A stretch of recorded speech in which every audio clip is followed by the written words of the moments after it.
पिछला वीडियो में हम लोग इमेज के बारे में देखे थे। हाँ, आज हम लोग देखेंगे image formation by a plane mirror.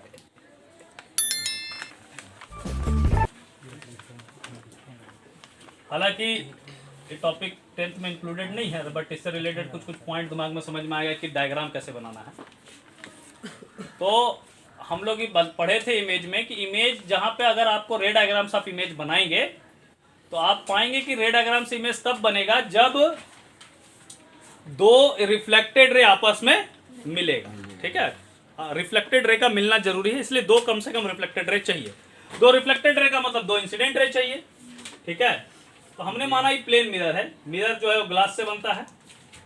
ठीक है, ये प्लेन मिरर है और प्लेन मिरर होने के कारण क्या है कि ये ऐसा मिरर है, इसको हम लोग एक साइड पेंट कर दिए है, तो धंसा दिए, एक फेस दिख रहा है।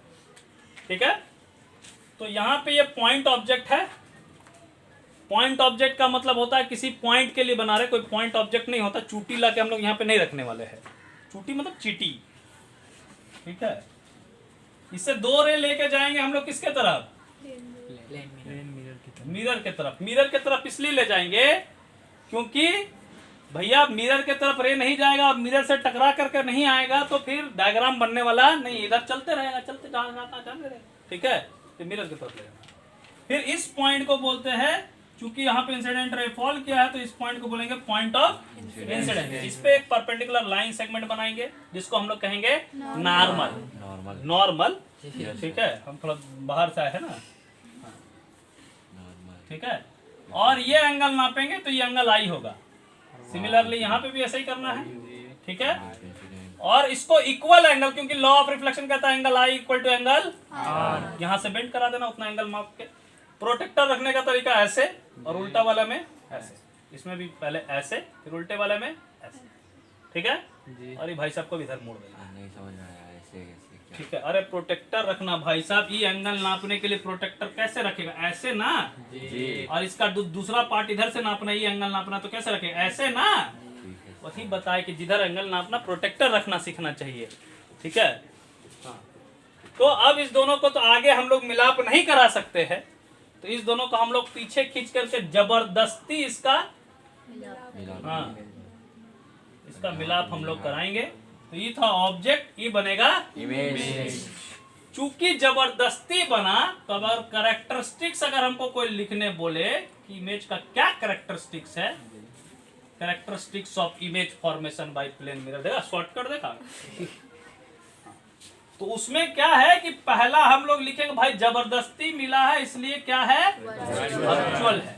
दूसरा वर्चुअल होगा तो डायरेक्ट होगा। और तीसरा प्लेन मिरर में जब आप अपना चेहरा देखेंगे खूबसूरत ही नजर आएंगे, घबराना नहीं है।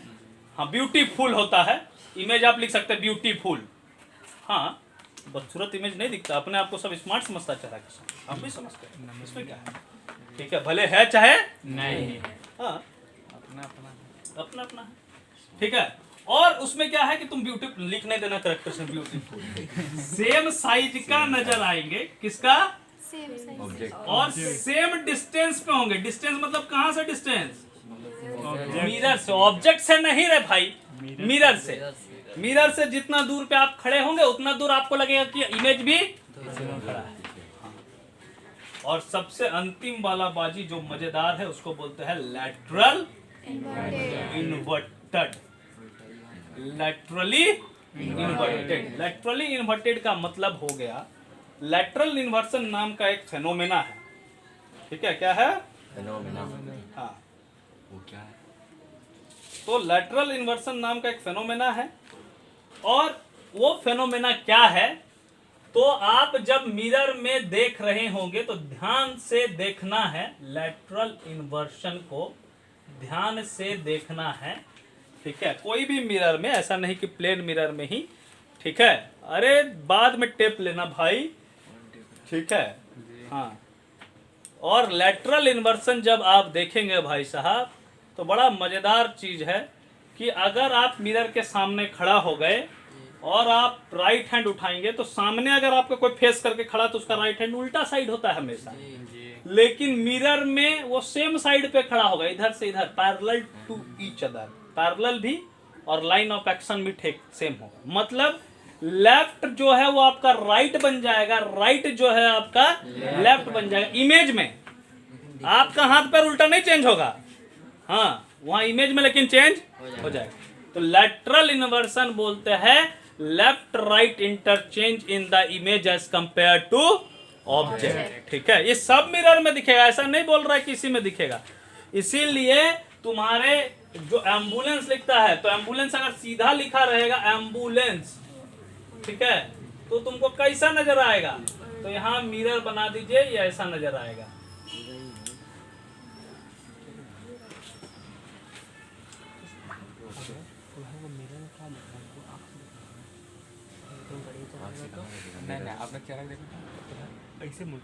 ठीक है, ऐसा नजर आएगा, कोई दिक्कत?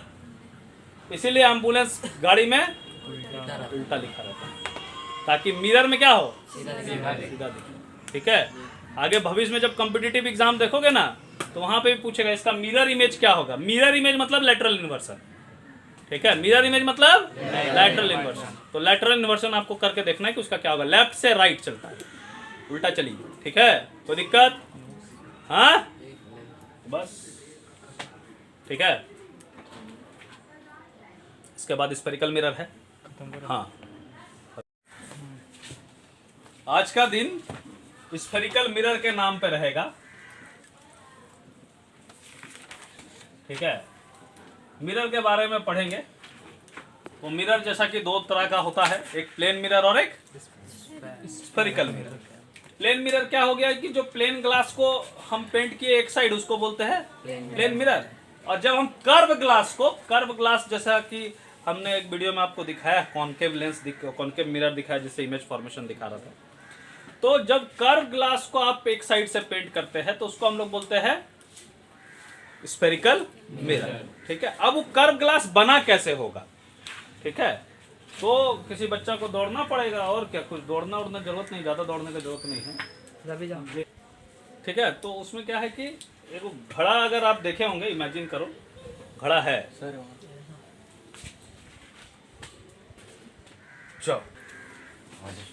तो देखना एक घड़ा है, घड़ा एकदम स्फेयर होता है, जोर से पकड़ना है।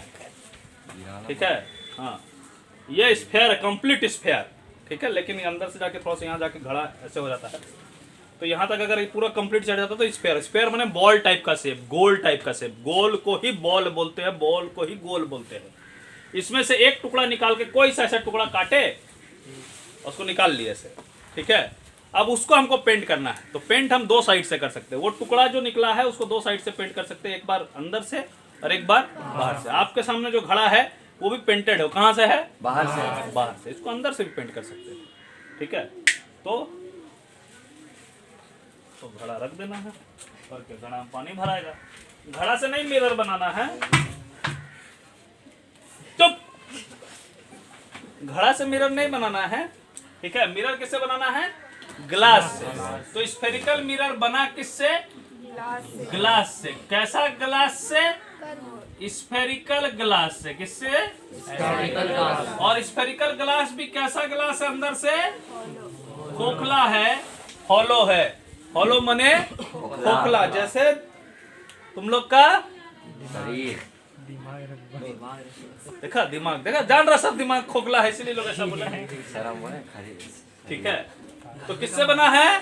Hollow spherical glass. जो अंदर से खोखला होता है, अंदर से खाली होता है, उसको हॉलो बोलते हैं। स्फेयर माने पूरा तरह से गोल, और ग्लास से बना है। ठीक है, तो स्फेरिकल ग्लास जब निकलेगा तो एक्चुअली में दो पार्ट होगा। एक तो होगा ऐसा, जो कि ऐसा निकलेगा पार्ट, कोई टुकड़ा, जो कि हम लोग पिछला कोई वीडियो में देखे हैं। ठीक है, तो उसको हम लोग ना कर क्या रहे हैं, ऐसा रख के ऐसे मार दिए। एक पार्ट दिख रहा है, एक सीधा, ये एंगल दिख रहा है तुमको, बाकी एंगल उधर से नहीं दिख रहा है, या इधर से वो 3D में दिखेगा। ठीक है, तो उसमें क्या है कि एक साइड से अगर आप पेंट किए इधर अंदर से, तो अंदर से पेंट कर सकते हैं, अंदर से पेंट हो गया। और अगर हम लोग बाहर से चाहे तो बाहर से। एक साइड पेंट करना, दोनों साइड नहीं करना। दोनों साइड कर देंगे तो फिर कुछ नहीं दिखेगा, मिरर नहीं है फिर। ठीक है, तो इसको बोलते हैं, ये भी स्फेरिकल मिरर है। अगर आप बाहर से पेंट करेंगे तो इसको बोलते हैं कॉन्वेक्स, और अंदर से अगर पेंट करेंगे तो इसको बोलते हैं कॉन्केव। तो कॉन्वेक्स किसको बोलेंगे कि those spherical mirror whose reflecting surface is outward, curved outward, curved माने कर्व, ठीक है, और आउटवर्ड माने बाहर, ठीक है। रिफ्लेक्टिंग सरफेस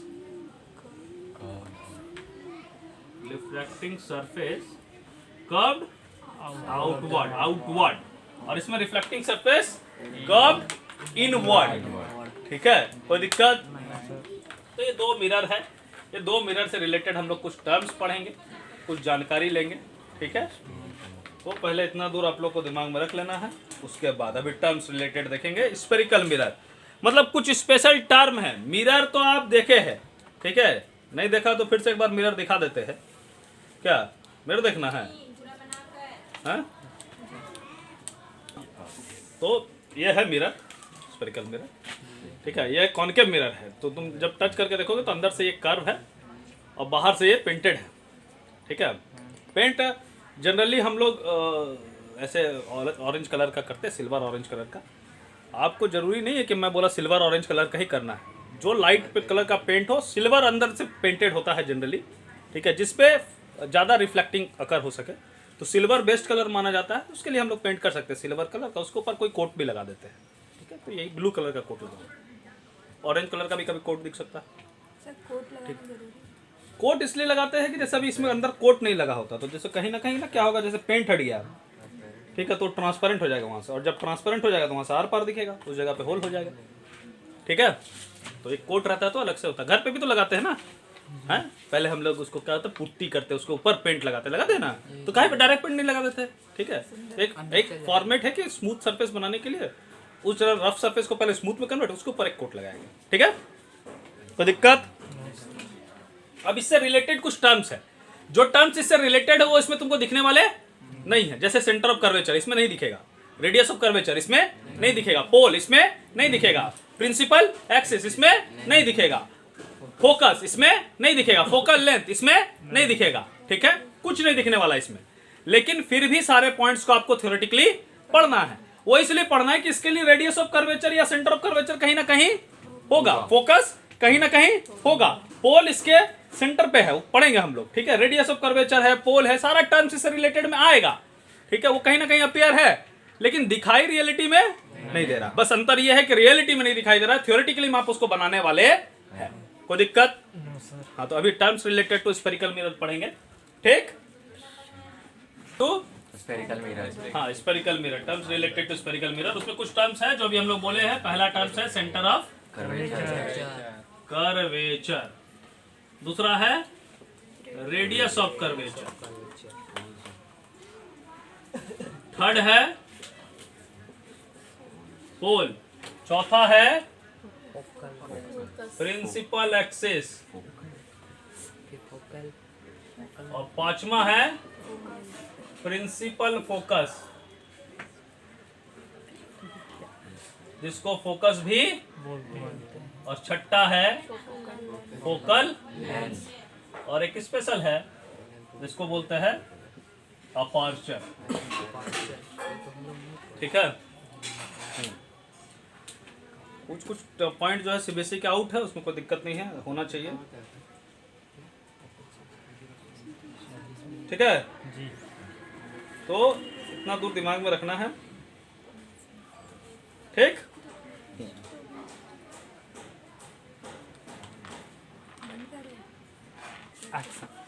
तो ये 7 टर्म्स जो पढ़ना है आपको, ठीक है। Centre of curvature, radius of curvature, pole, principal axis, principal focus, और फोकल लेंथ, और अपर्चर। अपर्चर हो सकता नहीं भी पूछे, ठीक है।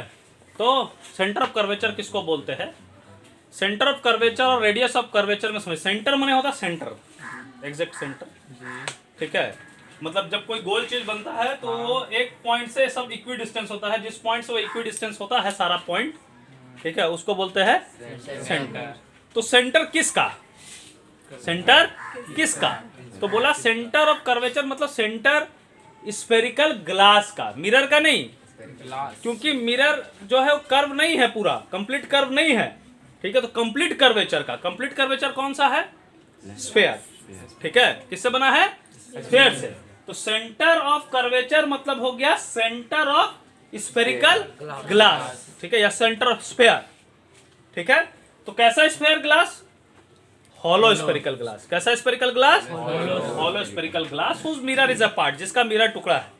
इसलिए हर का सेंटर ऑफ कर्वेचर अलग हो सकता है। अभी जो मैंने मिरर आपको दिखाया था उसका सेंटर ऑफ कर्वेचर अलग हो सकता है, दूसरा कोई मिरर ले उसका सेंटर ऑफ कर्वेचर अलग हो सकता है, क्योंकि हो सकता है वो दूसरा जगह बना हो, दूसरा जगह बना हो, दूसरा ग्लास से बना हो, दूसरा ग्लास से बना हो, कोई छोटा घड़ा से बना हो, कोई बड़ा घड़ा से बना हो। बड़ा घड़ा का सेंटर अलग होगा, छोटा घड़ा का सेंटर अलग होगा। ठीक है। उसी तरह रेडियस ऑफ कर्वेचर किसको बोलते हैं? तो रेडियस किसको बोलते हैं?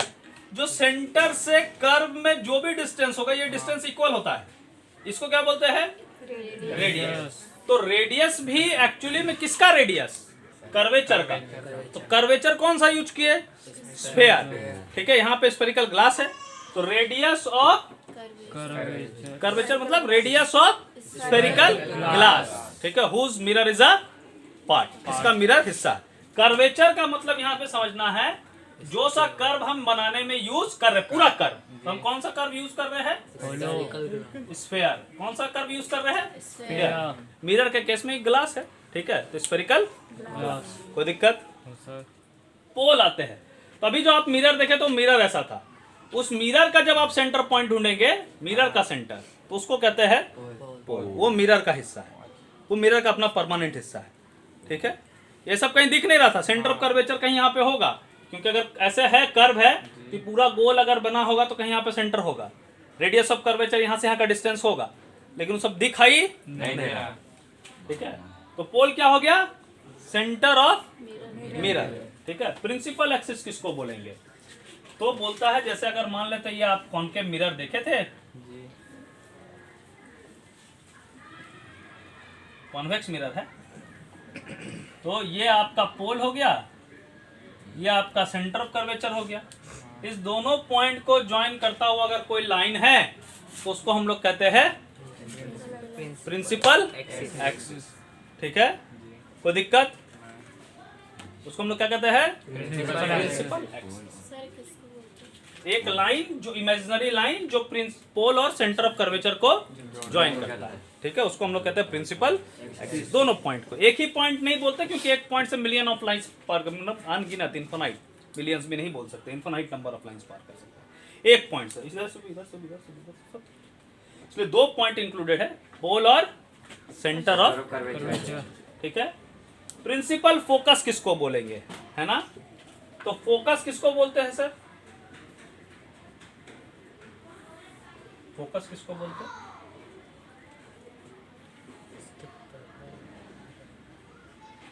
तो बोलता है इसमें क्या करना है आपको, फोकस किसको बोला गया? फोकस भी एक इमेजिनरी पॉइंट है। इसमें क्या करना है कि लाइंस आपको पैरेलल टू प्रिंसिपल एक्सिस लाने, रेज कैसे लाने हैं? तो आफ्टर रिफ्लेक्शन मतलब मिरर से टकराने के बाद, तो ये डाइवर्जिंग मिरर होता है। कॉन्वेक्स कैसा मिरर होता है? डाइवर्जिंग। डाइवर्ज का मतलब टकराना, मुड़ जाना, मुड़ जाना, उठा के फेंक देना। डाइवर्ज करना मतलब अपने से दूर निकालना, और कन्वर्ज करना मतलब अपने तरफ खींचना। ठीक है, तो डाइवर्जिंग में क्या है कि ये डाइवर्ज करेगा, अपने से दूर करेगा, डाइवर्ज करेगा, सब डाइवर्ज कर गया। और जब आप इसको पीछे खींचेंगे ना, सारा का सारा जो रे है वो एक ही जगह पे मिलता हुआ नजर आएगा। इस केस में क्या है? सब rays parallel to principal axis लाएंगे। इसमें क्या होगा? सब एक ही पॉइंट पे क्या होगा?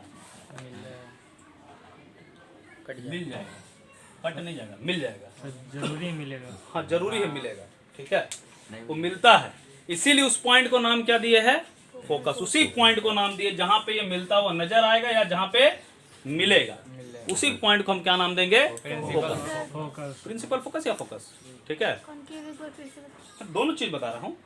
इसमें क्या है कि ये कॉनकेव जो है कन्वर्जिंग है और कॉन्वेक्स जो है डाइवर्जिंग। इसमें क्या है कि लाइट रे आकर के टकरा के इधर जाएगा। ठीक है, और इसमें क्या, लाइट टकरा करके टुवर्ड्स प्रिंसिपल एक्सिस मुड़ता है। ठीक, तो ये टुवर्ड्स प्रिंसिपल एक्सिस मुड़ेगा और ये अवे फ्रॉम प्रिंसिपल एक्सिस मुड़ेगा। ठीक है, तो जैसे ही मुड़ेगा अवे फ्रॉम प्रिंसिपल एक्सिस, तो आप पीछे खींचेंगे तो सारा एक जगह पे मिलता हुआ नजर आएगा। लेकिन तभी जब light ray parallel to principal axis आएगा तब ही, ठीक है। और कोई केस में नहीं कैसे उठा के लिया तो सब फोकस से पास कर, सब नहीं।